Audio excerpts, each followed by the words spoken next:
So we moved to flexible exchange rates.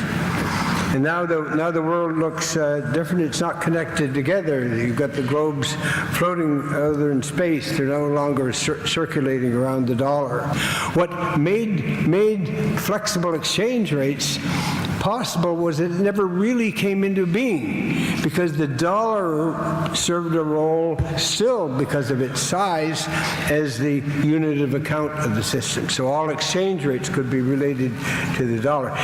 The rise of the European bloc in the 1970s, the creation of the European monetary system, and then leading up the creation of the euro itself, began to split that American unit of account hegemony and bloc, and began to undermine the dollar as a global monetary system. It split it in half.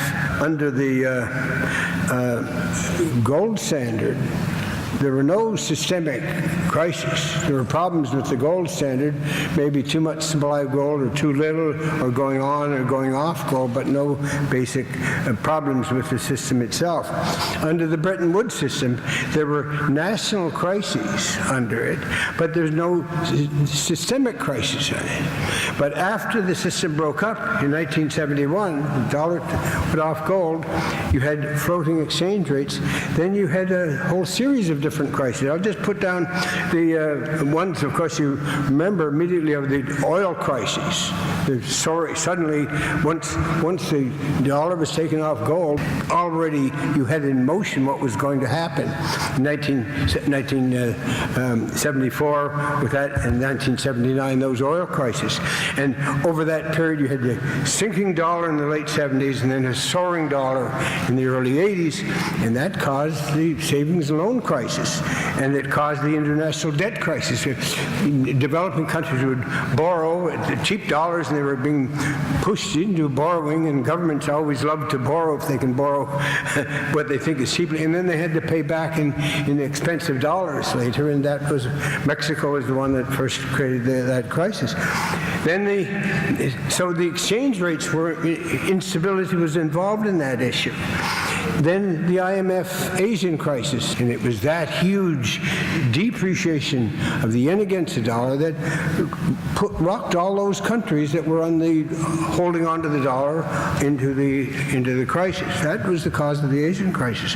It's the instability of major exchange rates.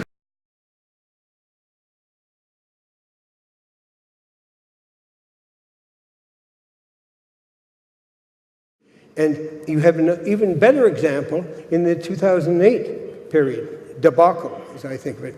You have this period of low dollar and inflation, exported inflation. The other countries had a lot of inflationary pressure and were wondering, should they appreciate their currency?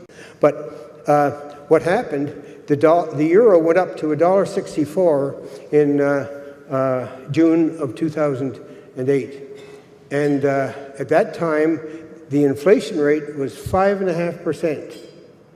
Now, the Fed started to do something, but there was tightness coming on. There were a lot of inflation hawks saying that the Fed should be much tighter, and they were looking at the money multiplier model and were thinking that there'd be a big upsurge of inflation.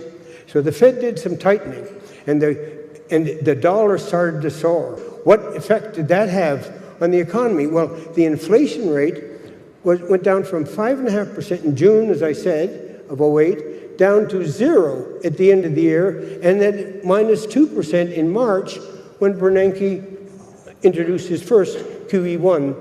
He started to finally realize that it had been too tight, and the inflation rate was not only too low, it was negative, it got down, but it was driven down by the exchange rate. Well, they should look at the exchange rate. Now, if the responsibility for international monetary policy is not the Fed's, it was the treasuries. It's always been the case. The government is in charge of the exchange rate policy, and that's the problem, that Bernanke doesn't have an exchange rate policy, and no Fed governor has one, and probably legally couldn't really have one because he doesn't own it. It's the Fed it's the Treasury that has to have it. And what they should have done, if they had been allowed to and if they'd prepared this, would be simply buy euros, because nobody thought the euro should be down at $1.23 at that time. They should have bought euros at $1.35 and 40, and then that would have solved the problem. And that's now the same is true with the Europeans, because the Europeans got into great difficulties when the euro went up to $1.64. They should have been buying euros. If they'd been able to stop that, they might have not had such a big sudden rush and collapse in their fiscal situation. Bernanke went into his QE1 policy in March 2009. Come around 9 months, then things start. You got a good recovery going. Seemed to look as if we were going to be a good recovery. But then in November 2010, he had to have another QE1 policy. Why was that? Well, somewhere in between came up this fact that the dollar soared again. The euro went down again by June 2010 to $1.18, even below what it was before. And with the economy recovering, the dollar started to go up, and the European fiscal situation weakened the euro, and this hurt the dollar and choked off the recovery. And so that mistake of letting the euro go down and the dollar rise again by June of 2010 killed off the recovery and made QE2 necessary. What I'm afraid of now is that I don't want to have to see another tightness in the dollar. I don't want to see the euro go way down, the dollar go up again, and cut off the recovery again, and make necessary a QE3.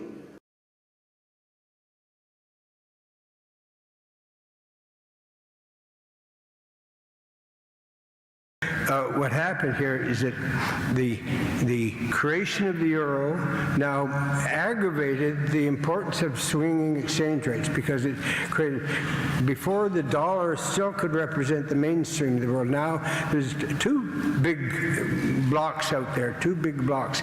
Before the euro, this is the way it looked. Creation of the euro, it concentrated the monetary power of Europe. After the euro, you have a big block out there. Not quite as big yet as the United States, but as the dollar, but at different exchange rates, it could be higher. When the euro gets higher, it gets bigger, which is so big. Together, they represent 40% of the world economy. If you could fix that one exchange rate, the dollar-euro rate, manage that rate, more or less in the way, oddly enough, John Williams was arguing about as an alternative to the Bretton Woods system. He was arguing for the pound and sterling and the dollar to be fixed, a kind of key currency. But the euro and the dollar are now the key currencies, and stabilize the exchange rate of that. And that means, of course, you have to do something about coordinating monetary policies. If you stabilize the exchange rate, you have a new block there that represents the mainstream of the world economy, something like the dollar was. Once China, and there's a gradual move, I think in the new administration, moved toward greater consideration of making the Chinese currency more convertible. There's no reason why China couldn't be part of this and add to it the dollar, euro, yuan, day area. And this system as it is now would then look like that. It'd be 50% of the world economy by fixing two exchange rates. And one of them, the Chinese currency, is already fixed. So it's just still fixing the dollar-euro rate. And you fix the problems of the system because you restore the anchor, the mainstream of the world economy.